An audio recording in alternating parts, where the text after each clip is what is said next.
Welcome back to the Champagne on Ice podcast presented by the Field of 68.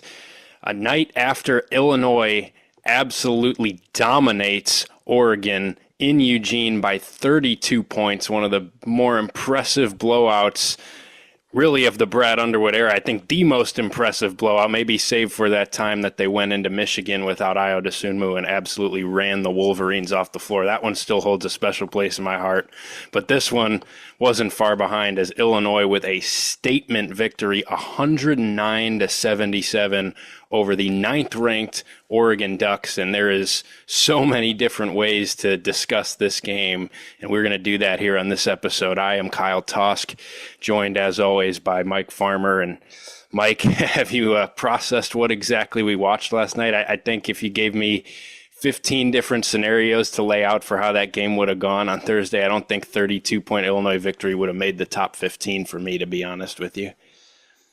Yeah, I'm with you. I really have not processed it still. I don't think many Illinois fans have either. Like, it was just the second half especially was one of the most, perfect performances offensively that I've seen in a college basketball game. And I know me and you both have watched a lot of college basketball. A lot of Illinois fans have. I mean, that was something different. Like, you talk about the Michigan game a couple of years back in Ann Arbor.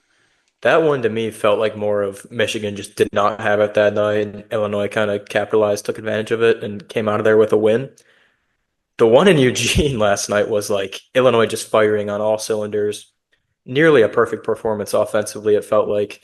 And yeah, Oregon just really couldn't do much about it. Yeah, some of the stats coming out of this game are pretty incredible. I mean, first off, Illinois starts the game down 7-2 at the under 16 timeout, and they had nothing working offensively. And then to get to what ended up happening by the end is pretty crazy. But you have 16 points 10 minutes into the game. You put up 93 points in the final 30 minutes of the game, which is over 3 points per minute for the final 30 minutes of the game. 1.849 points per possession in the 64-point second half. I mean, it was just incredible. Obviously, Illinois goes 16 of 29 from three, but they started 0 for 7 from three, so they made 16 of their final 22 threes in the game.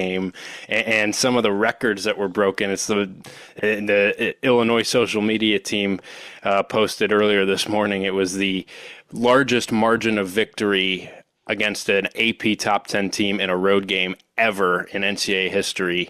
And it's the most points Illinois scored, I believe, in a high major game since 1990 when they beat Shaquille O'Neal's LSU team the year after that Flying Illini team. So some of the numbers are just incredible. I mean, it was a historically good performance, but there's so many different things to hit on here. I'll let you start in terms of just if there was one thing that stood out the most. Obviously, the three-point shooting was a welcome sight because we talked about how much this team had been struggling, and it felt like there was kind of a team-wide slump. They started to break out of that against Chicago State, but then 16 of 29. I think if this Illinois team shoots that well, not many teams are going to beat them, but it was way more than just making shots. It was just about everything.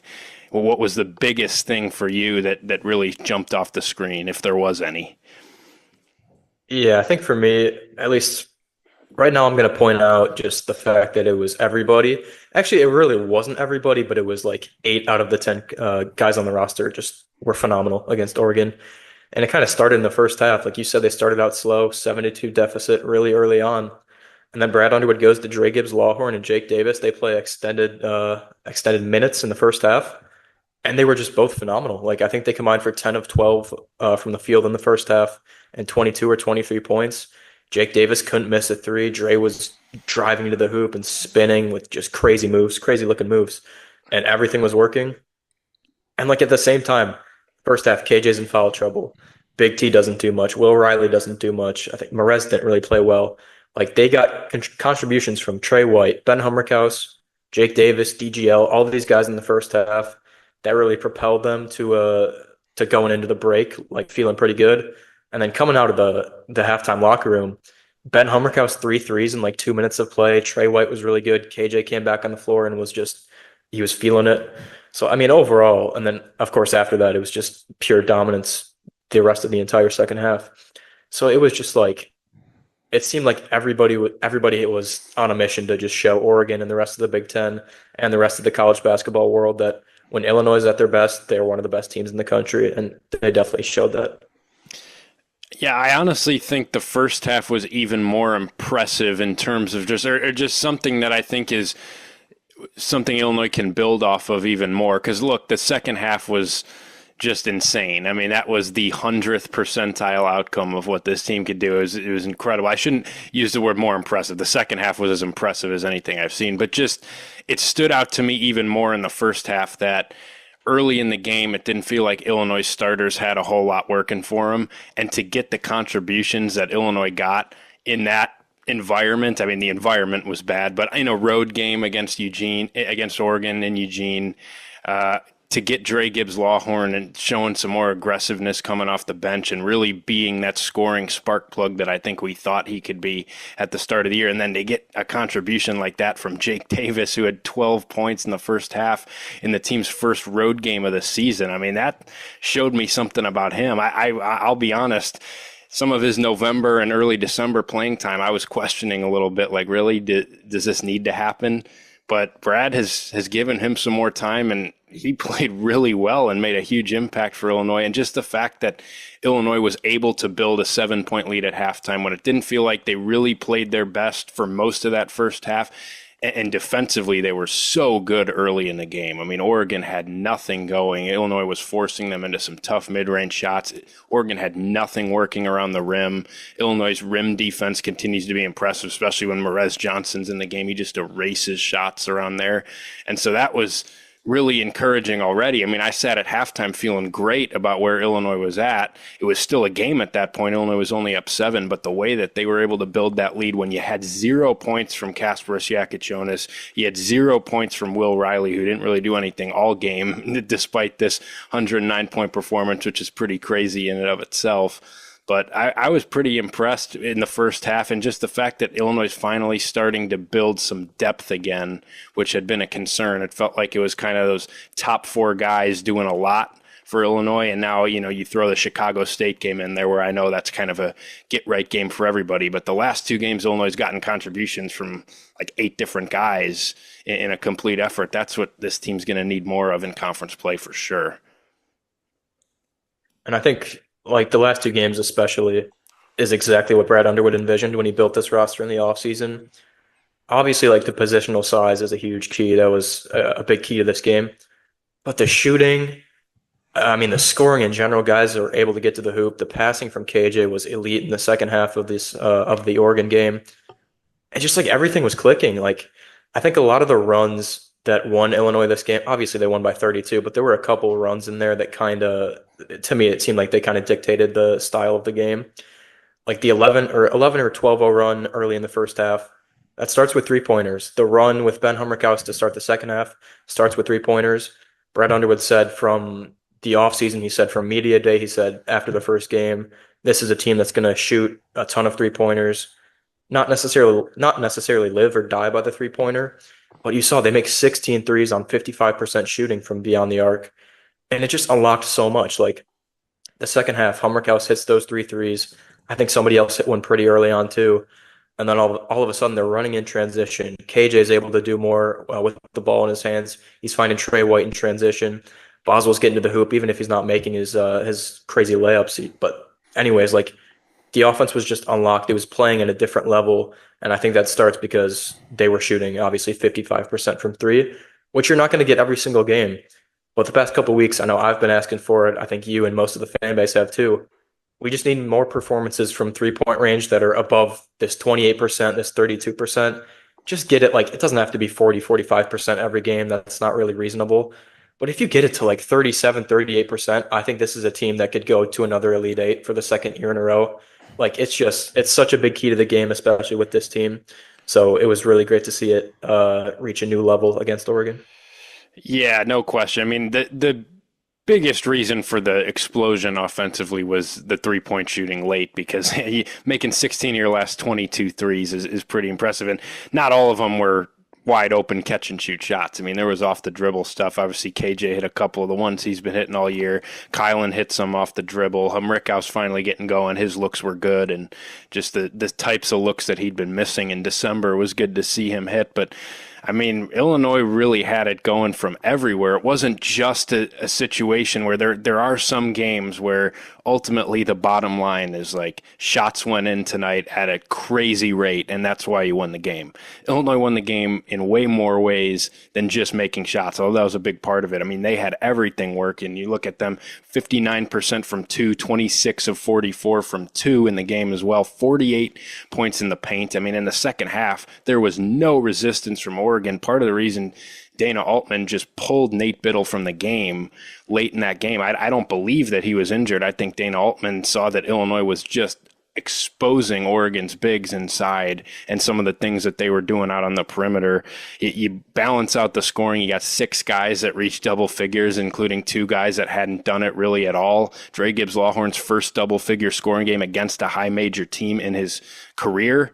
And Jake Davis, who had 14 points coming into the game, has 12 on the road at Oregon. I mean, when you're getting that, it's going to be tough to beat you. But I thought Illinois played with a lot more pace than they have in some of their other games. I mean, I think this team still, even though they're not as efficient in transition and they're not a team that racks up fast break points like the teams with Io and Terrence Shannon, obviously we're going to be able to do at a high level. Still think this team's really good when they get out and run, and when KJ and Kylan in particular get the ball and go and push it. And in the second half, Oregon just could not keep up. And it's an Oregon team that's not, Northwestern in terms of trying to muddy a game up and play really slow. They're a team that plays fast as well, but Illinois just ran all over them in the second half.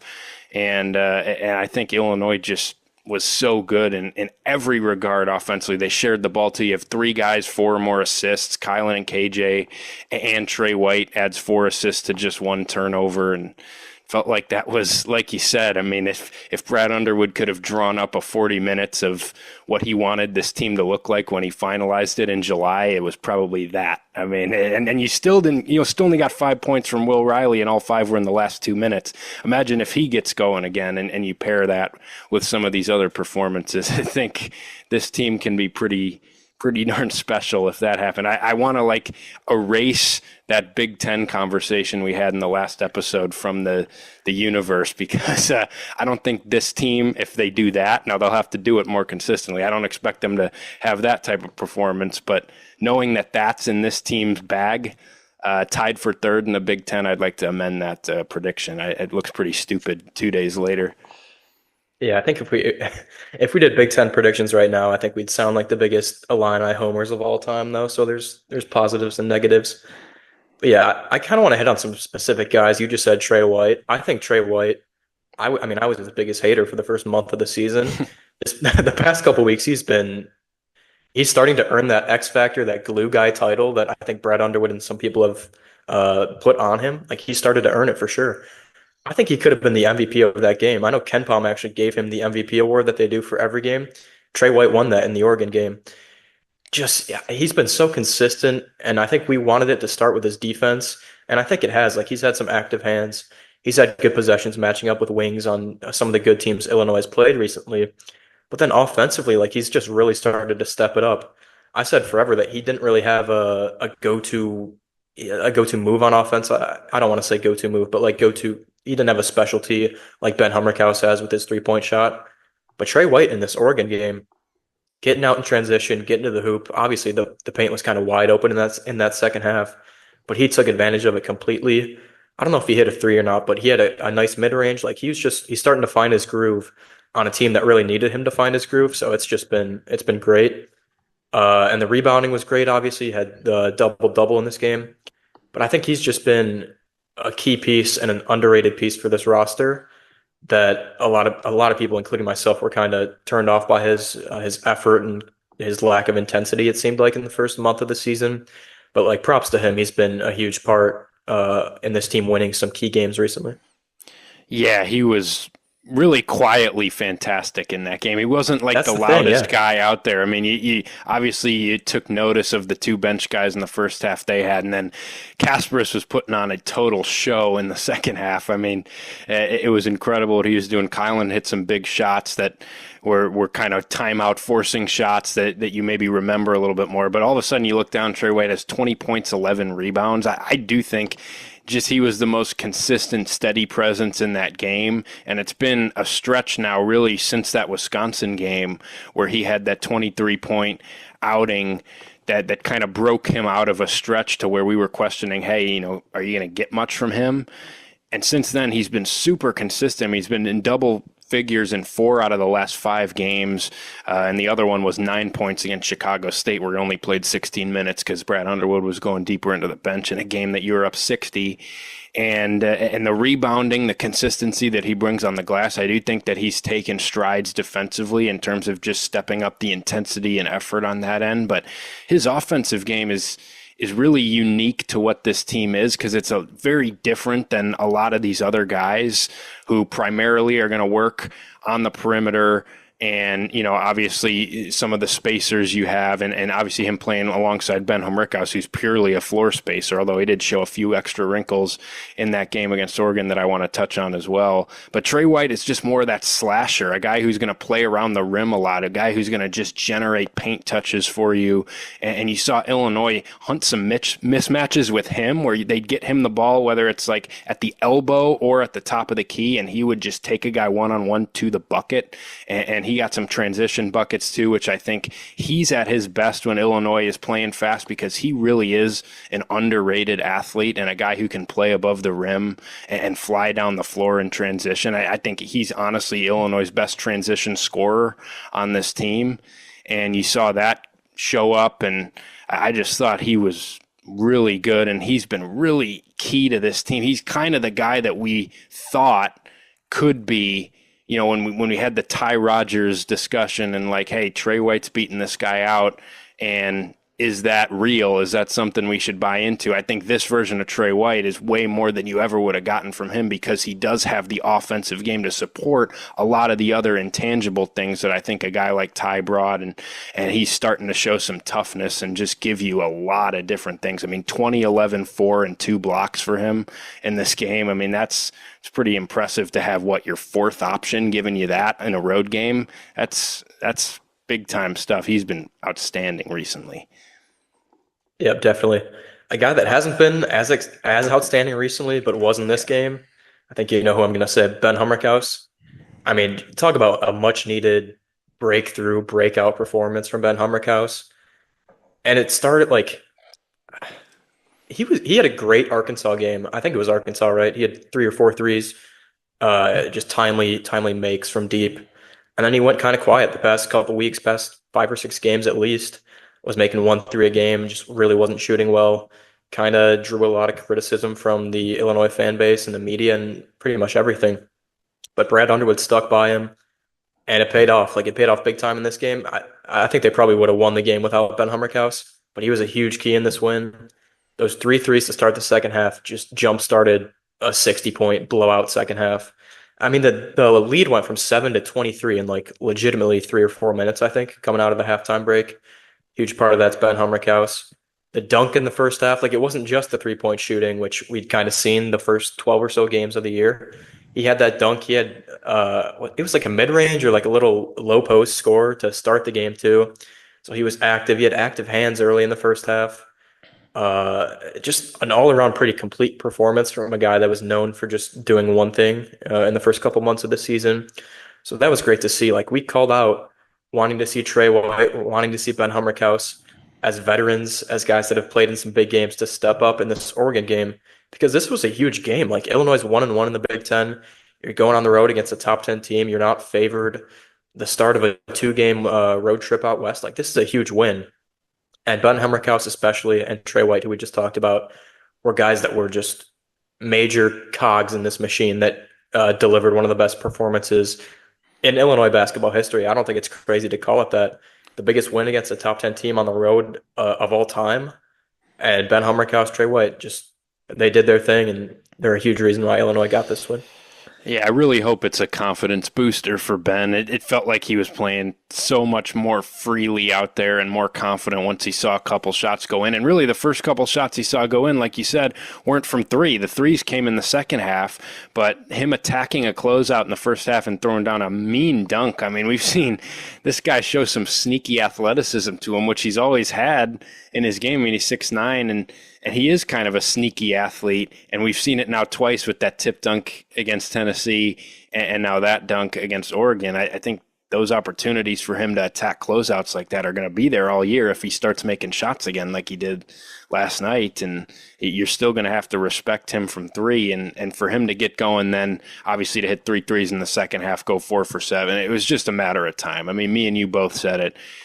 This guy wasn't going to shoot 20% from three for the rest of the season. It was a bad month of December for him. Didn't make multiple threes in a game since that Arkansas game until Oregon.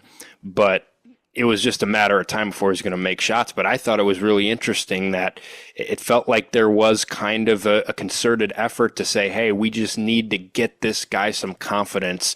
And right now his three-point shot just is a little bit off right now. And so let's see if we can get him in situations where he can see a couple go in. We can be creative with how we use him.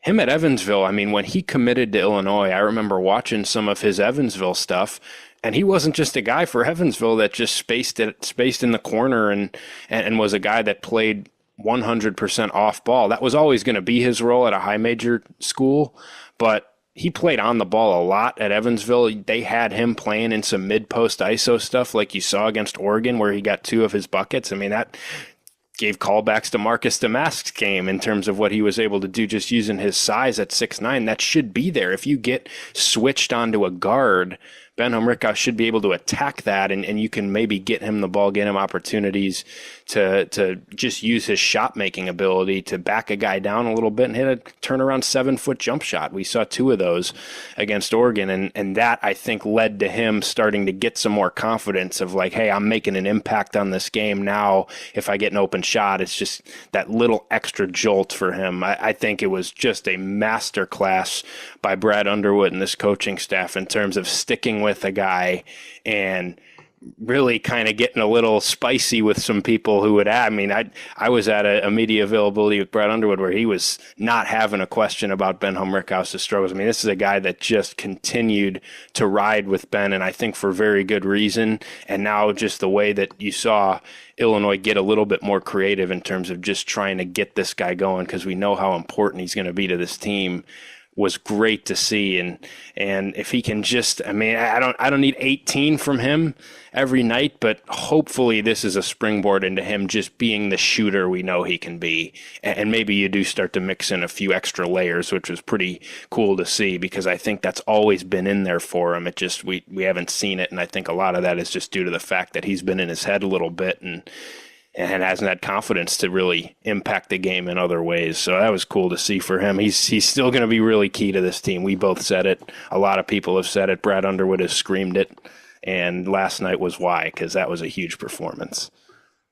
I kind of, like, it took me back to, remember the Northwestern game when late in the second half, I guess kind of the whole second half, or not really, whatever, but like the second half, things kind of started to fall off a cliff. KJ was the only one scoring. There were some mismatch issues defensively, like Hummerhouse was getting picked on. KJ was too, but he didn't draw too much criticism from that. But Brad Underwood left Ben Hummerhouse on the floor. It didn't work out. Illinois goes on to lose the game, draws a lot of criticism from pretty much everybody. Why is this dude playing 35, 40 minutes in a game where he's not really contributing? This is kind of why he was on the court. Like, you got to get this man confidence.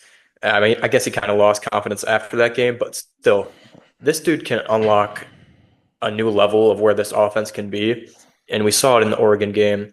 Once he starts hitting threes, other people can too. But once the 6'9" dude that can do stuff off the or with the ball but not, besides 3-pointers, he can go to the hoop. We just haven't seen it too much. I'm sure he can pass too. He did it at Evansville. We just haven't seen it a whole lot in this offense. When he starts hitting threes and doing his thing, like, this offense is going to play at a whole new level. It's going to unlock things for KJ. We saw in the second half after Hummerhouse's threes, KJ was literally toying with the Oregon defense the entire rest of the second half. scoring in the paint at will, passing like a freak. I mean, once he had that between the legs, no look pass to Hummerhouse, I think the game was pretty much over at that point, in my opinion. You have to So make that shot. I mean, when you get a pass like that, if Ben didn't make that one, I don't think Brad Underwood would have hugged him in the post game video as hard as he did, because you can't blow that one. I'm so glad. I knew as soon as that went up, I shouted at my screen. I'm like, you better hit this after that KJ pass. And yeah, you're good totally work, right. Ben. But yeah, it's just like I don't want to victory lap my take from last podcast where I said trust the coaching staff, trust the players, just give it some time because I did predict Oregon to win this game. But like you kind of just have to. Like Brad Underwood has screwed up very few talent evaluations for transfers in the past. Ben Hummerhouse is a guy that we knew was talented. NBA scouts had him in their mock drafts coming into the year. They had him in the mock drafts early on in the year. Things fell off a little bit after that, but like you just got to have some patience, ride it out, and enjoy the games this team gives you, especially when Ben Hummerhouse is cooking like he was last night. Yeah, I mean, we need to spend 1 second here on KJ going 16, 6, and 5 in the second half. After being in foul trouble in the first half, having 0 points, 1 assist, I think 1 shot attempt in the first half, and he comes out and was just putting on a total show in the second half. I mean, some of the passes that he was making, the shots that he was hitting, I mean, that guy, the fact that he was able to come back out in the second half and do that. I mean, lost in all of this and all these great performances are the fact that a guy had 16, 6, and 5 in a half. I mean, he just continues to amaze. I mean, and just the fact that he's able to stay mentally in the game, even when I thought he got a terrible second foul call on him and really a terrible third foul call on him that kept him on the bench longer than he should have been. But Illinois was able to survive without him. That was the other thing. I mean, to focus on his performance, but then the fact that he barely plays in the first half, doesn't score. And a lot of what we've talked about recently is like, man, Illinois' offense right now is KJ or bust. I mean, it's KJ bail us out, and that's all we got right now. It's KJ ball screens, and if that's taken away, where else do you go? And we saw Illinois, obviously, with big help from Dre Gibbs Lawhorn and Jake Davis having great performances in the first half, build a 7-point lead without KJ doing anything. I do think a big reason for that as well, and another guy that I thought played really well, even though he couldn't make a layup to save his life, Kylan Boswell. 4 for 5 from 3 for him is huge. I mean, he was always going to start making shots again, just like Hummerhouse was. But his on-ball playmaking has really been key for Illinois. He's taken on a lot more of the on-ball responsibility and taken some of the burden off of KJ here really in the last couple weeks. And in that first half, I thought he was spectacular just in terms of getting Illinois into offense, breaking down that Oregon defense, finding guys, just getting Illinois into a flow and creating opportunities for guys. And that's something that he did well at Arizona, and now he's starting to take on that responsibility a little bit more for Illinois. He could have had a massive game if he could make a single layup, which I don't know what's up with that. I think that'll probably fix itself. I'm not too concerned about it, but I thought he was really good in the first half in KJ's absence, but KJ's second half was just spectacular. Yeah, I don't know who Illinois' next point guard is going to be, especially like the next time they get a freshman point guard that's running the show. But I kind of feel bad for them because they're not going to be KJ. Like this dude is, it's unbelievable how special he is. Gets the 2 fouls early, kind of controversial calls, and then he just has the supreme confidence to come back in the second half, completely run the show, leads Illinois to how many points did they score? 64 in the second half, and a lot of that is him based off his passes, based off the 16 points he had. He's doing it from mid-range. I mean, the one mid-range he hit was crazy. Like, it does not matter how good the contest is against KJ, especially on his mid-ranges, especially on his step-back threes. Like, he's just not affected by it. And at the same time, he's giving you 6 assists or 5 or 6 assists in the second half and getting to the hoop. Like, it's just, I don't know. I'm running out of words to say about KJ. I feel like we say the same stuff every single episode because he's Mr. Consistent. Like, he's doing the same stuff every single game. Does not matter the quality of the opponent. Does not matter where he's playing. Does not matter if his 4 best teammates are fouled out. Like it just, I don't know. He does the same stuff every game, and the shot making consistency. I mean, the way that he just consistently makes the type of shots that he does. I've expected all season long for him to go like 2 for 14 one game because his shots aren't going, because so many of his shots are hard and he keeps making them. Like he doesn't. I'm starting to think he's just going to make them all year. I mean, he's shooting 43% from three.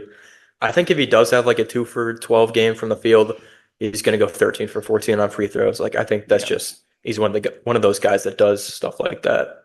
I want to talk about Dre real quick because I think when KJ was down in that first half, Boswell wasn't really scoring until he had those 2 deep threes.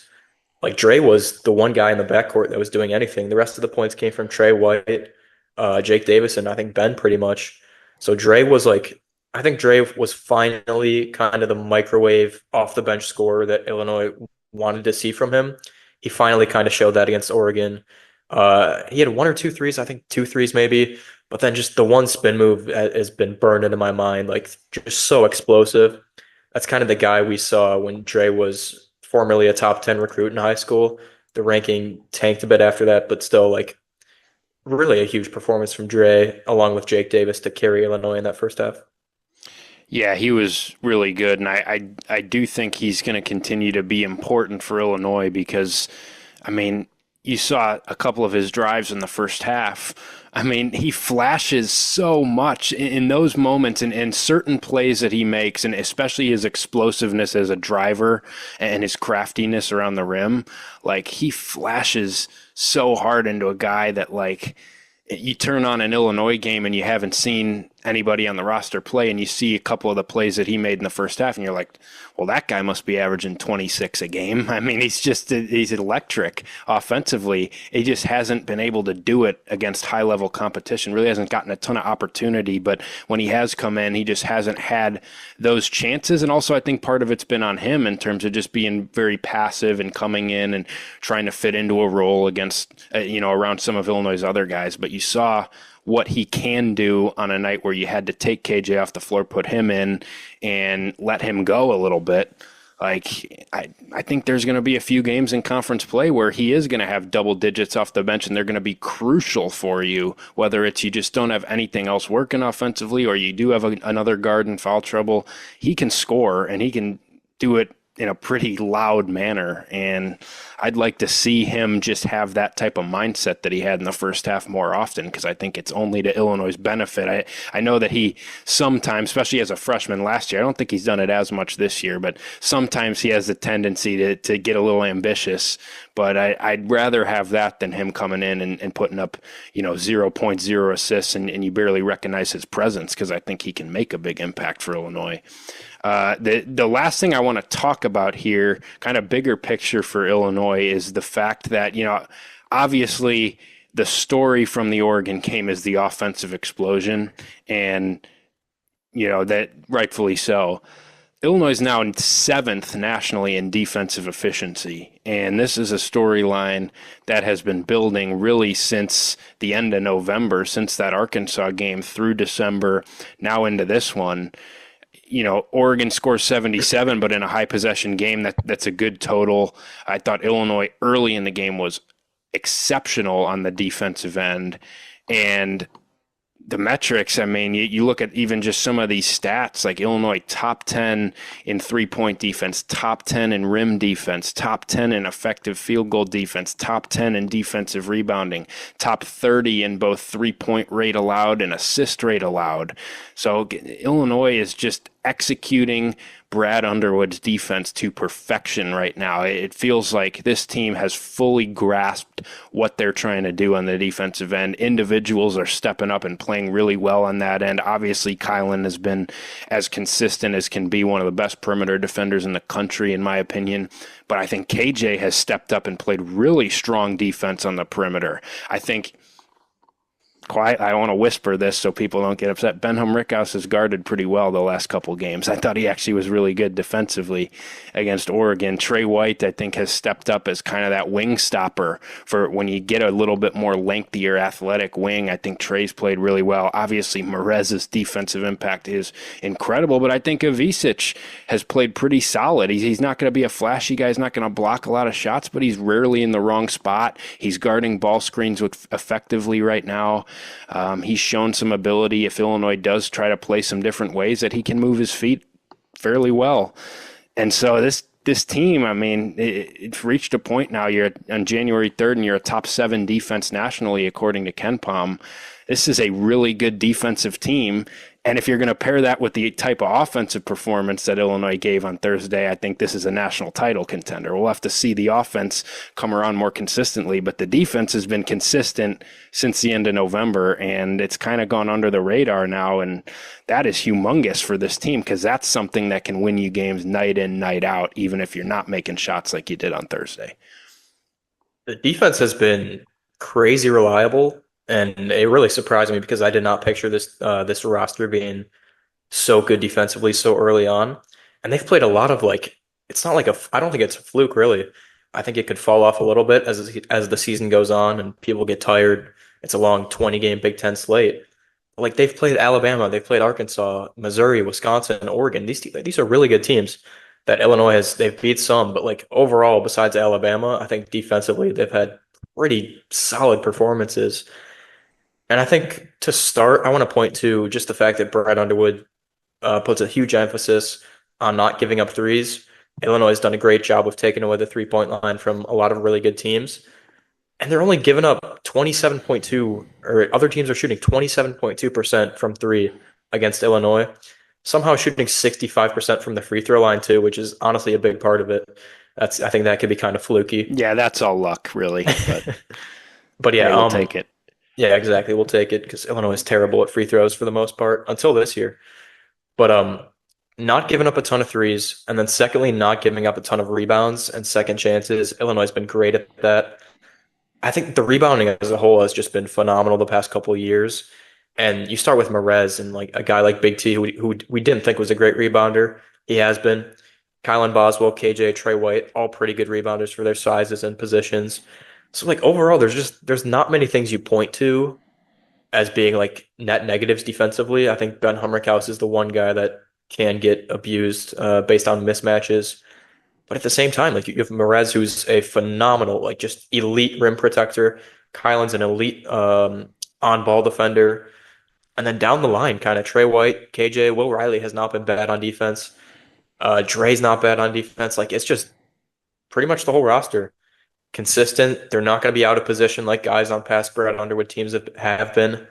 You look back in the past, I think of Jaden Epps, Alfonso Plummer, Luke Goody. These guys were, we can just call it what it is. They were pretty terrible defensively.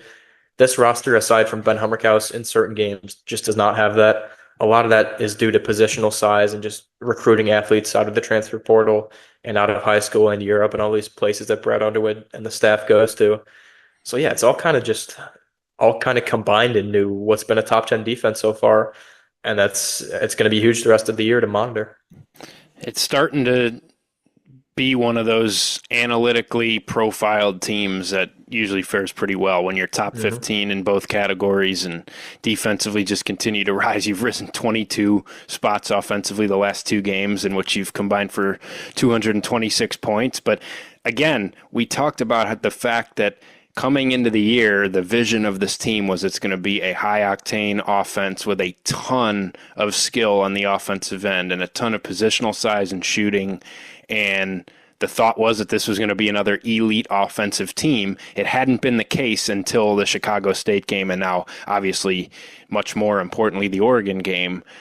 But that gear is still inside this team. The elite offensive gear is still inside this team, and we saw that on Thursday. I honestly was getting a little concerned it might not ever get there, but we saw it, and we're starting to see some consistency offensively, even when you throw in the Missouri game where you didn't shoot it all that well, but you get to the free throw line as well as they did, and you put up 80 points in that game, which was a lower possession game.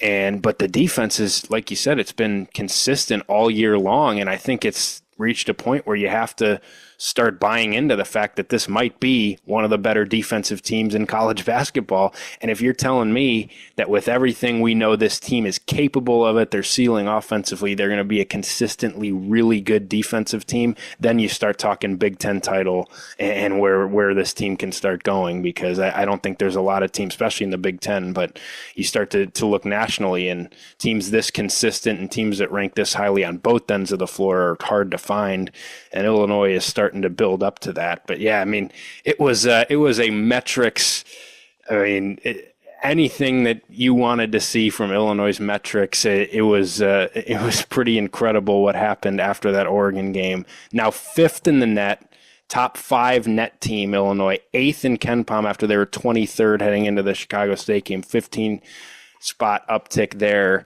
And yeah, Illinois is analytically, and now really after adding a big resume win like that, resume-wise, one of the better teams in the country, and that's what the numbers say right now. And I want to amend my take from 2 episodes ago, or 1 episode ago, 2 days ago, about the Big Ten. I think this Illinois team, even just based on what we saw, is starting to climb quite high, and I've seen a lot of praise as Illinois being the team to beat now in the Big Ten. Certainly, if you play like you did against Oregon, you can be, but you just got to build some consistency with it now. Yeah, I told myself that after doing this podcast last year, I wasn't going to get too crazy about one game, the result of one game, come on here and call Illinois a national title contender. And so I'm going to stick by that. I'm still not sold on them winning the Big Ten. It's a super young team still. It's guys that really haven't been through the grit and grind of a Big Ten schedule, just haven't played a ton of college basketball as a whole. So I'm not really sold on them winning the Big Ten just after this one game, albeit it was a phenomenal performance, as we've talked about. Like, I think you have to at least acknowledge, you can be an Illinois hater. I think you have to acknowledge this is the most talented team in the Big Ten. And if things go to plan, like, this team probably will win the Big Ten and might make another second weekend appearance. It's just that talented of a roster. The coach is great too. And I think the assistant coaching staff, guys like Tyler Underwood, I mean, they found the recipe to success with analytics and finding the shots that Illinois wants to take. That's a hugely underrated part of this Illinois program really turning around, which just hasn't been talked about enough, in my opinion. But yeah, I mean, it's just like Will Riley, Merez didn't even have great games. KJ had a terrible first half. This team puts up 109 points on the road against a top 10 team. I don't know. We've talked about it enough. It's just really special performance from a really special group of players. You're absolutely right, though. You can't overreact to one result with a team this young, and I think that's something that everybody, including myself, needs to remind themselves. And just the fact that, across now 17 more Big Ten games plus a game against Duke, so 18 more regular season games, there's still going to be plenty of fluctuation. And to expect that type of performance on a nightly basis is unrealistic. But I think Thursday night against Oregon showed that, the ceiling of this team is a ceiling that very few teams in the country can reach. Like, I don't think there's very many teams in the country that have that type of gear that they can unlock. And that's what's really exciting, because if Illinois can build more consistency, I think you are looking at a team that's a true national threat. And obviously in a Big Ten that I think is wide open, would probably be seen as the biggest threat to win the conference. But you're absolutely right. You still got to take it one game at a time with this team, and still have to expect that there's going to be some pretty big fluctuations in performance, which is a great transition into the upcoming game at Washington, which will be very interesting to see how Illinois handles, coming off their best performance of the season by far, but a tougher spot for Illinois, and a Washington team that has gained some confidence after upsetting Maryland at home just before that Illinois game took place. And what an idiot I look like for buying into Maryland on the last episode. Losing at Washington is unacceptable, Kevin Willard. But this Washington team has shown that with that game, I mean, they're a team that can beat you if you don't play well. I still think they're a pretty bad team, all things considered, especially in the Big Ten picture. I still think Illinois is much better, but this is the type of game that will be interesting to see. How does Illinois respond? Do they come out flat? Do they come out overconfident and riding high off the Oregon game and let Washington hang around and maybe steal that second leg of your West Coast trip? Or does Illinois come out and really show that this is something that they can build into a consistent winner and show some real maturity despite the youth that they have, going at Washington Washington and taking care of business in a game that KenPom projects them to win by double digits, and the spread will probably be around there as well when it comes out on Saturday. So what are your thoughts heading into this Washington game for Illinois? Did that result against Maryland for Washington change the way you view this game? How do you see this one? Not really. Like, I'll admit, I did not watch that game. I think it was on during the Illinois game. But like, Washington is not okay. They are a bad Big Ten team relative to the other 17 teams in the league. Like, it's not a terrible team nationally. It's not a bottom 100 team in the country.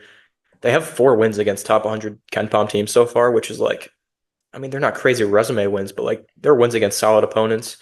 I should clear up bad in the Big Ten context. Yeah, right? yeah. I mean, it's still a solid team. Yeah, they're only favored to win one Big Ten game the rest of the entire year, which is home against Rutgers in February. So I mean, it's a bottom tier Big Ten team, but it's not like a team you can sleepwalk through the game and walk out with a win. And so that's kind of the thing I'm looking for. I don't want to see Illinois sleepwalking. And I think a lot of the points that I want to hit on are like related to Illinois and not really Washington. Because Washington has great Osobor. He's the $2 million player from the transfer portal that just hasn't really been worth it, in my opinion, at least.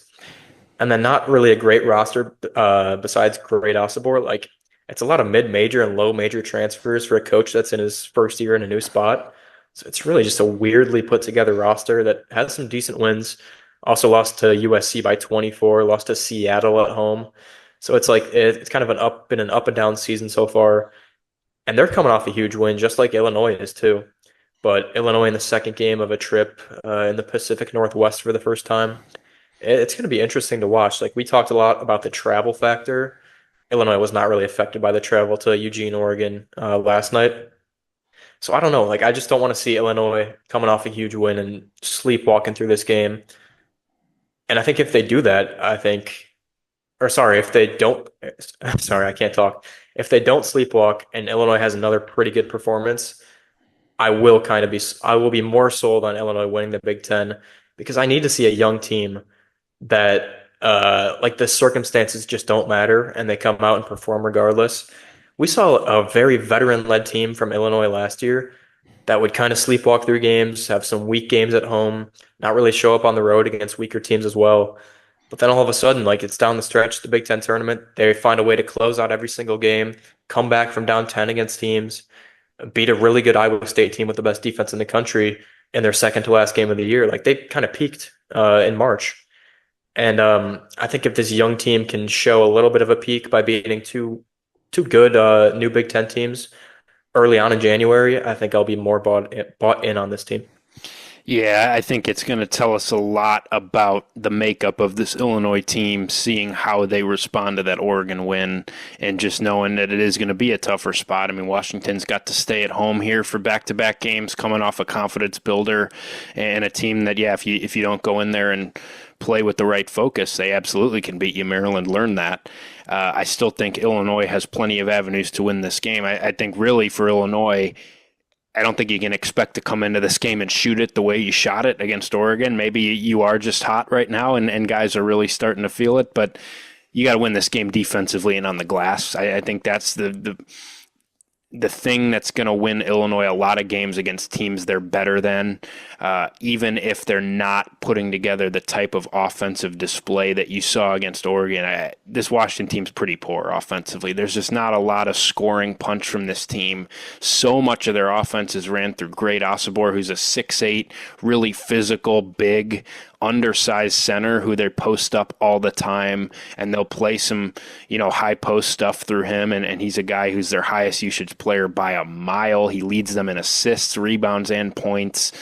Did just come off a heck of a game, 20 points, 14 rebounds against Maryland, against that front court, which is pretty impressive. I mean, that's the thing. He's 6'8", but he will beat 7-foot guys in the post one-on-one. I mean, he's really crafty as a scorer, but the do-it-all guy for this Washington team, and there's just not a ton on the perimeter that scares you. I do think they have a pretty impressive freshman, Zoom Diallo, who played pretty well at 18 points in that Maryland game, and he's a physical downhill driver and a guy that can really put pressure on Illinois at the rim, but Illinois' rim defense has been really strong, and I think that they have the size to match up with a guy with his length and physicality, and there's just not a lot of shooting on this team. I do think DJ Davis, the transfer from, I believe, was he at Butler last year? It sounds right to me.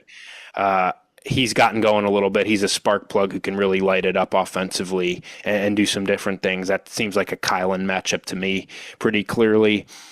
But it's not a very good offensive Washington team. They've struggled to generate good looks. They're a team that tries to get a lot of their points inside, but they end up settling for some mid-range jump shots a little bit too often and playing so much through Great Osobor that if you have the size and physicality to match up with him, I'd like to see Great Osobor ram into Borez Johnson on Sunday and see how that goes for him. I think that might be a little difficult for him. I think Illinois has got a matchup that they should like there. And just in general, the way Illinois is guarded, I think you should be able to hold this Washington team down, rebound the way Illinois has recently. I mean, Illinois is an elite rebounding team, both defensively and offensively. Washington's been okay, but they just don't have true size outside of Osobor, who's a good rebounder at 6'8". But, the positional size is lacking a little bit for Washington. I think that's the formula here, and if you're red hot from three again, I think this has massive blowout potential, but ultimately the consistent factors for Illinois need to be defensively and on the glass, and just take away Osobor as best you can, realize that Washington's going to run so much through him, and if you can shut him off and not allow him to really get confidence, I think it's going to be tough for Washington to beat this Illinois team. I agree for sure. The one thing I'm actually looking for, kind of game plan, Brad Underwood's situational stuff wise in this game, Washington's actually really good at taking away 3-point shots from their opponent. They're top 15 in the country in like 3-pointers made per field goals made. They switch a lot with Osobor and with other guys. And they just did that to Maryland too. Maryland shot 2 of 11 from 3. They're not a team that chucks a ton of threes every single game like Illinois does, but still making 2 threes in a 40-minute game is really not a recipe to success, as we just saw. So I think Illinois will still manage to get their threes up, but it's a matter of actually taking good shots, making good shots, and not becoming overly reliant on 3-pointers. So that's one thing I'm going to be looking for. But if we're going for predictions, I think Illinois does win this game. And I think they really, I don't want to predict a blowout, but I do think they hold Washington to around 60 points. I'm thinking I'm going to say 80-66. And I think it's really just kind of a sloppy game for Washington. Illinois flies away from the Pacific Northwest with 2 more wins and a 3-1 record in conference. Yeah, Washington definitely has shown some defensive flashes. They do a lot of switching, which they are capable of doing, playing the small lineup that they do, and they've got some lengthy defenders. It was impressive to see what they did against Maryland, taking Jacoby Gillespie completely out of the game. Some of their length on the perimeter really bothered him, and then Derek Queen did make a shot, I believe. I think he was 1 for something, if that. With the way that he's been playing, the fact that they were able to do that, I think a part of that was that they put fouls on both those guys. They are a team that will draw some fouls. That's really their best offense at times, so Illinois will have to not foul, but they can guard a little bit. So yeah, Illinois, I just think you need to hold down Washington enough defensively to where you don't need to make 16 shots to win this game, which I don't think you do at all.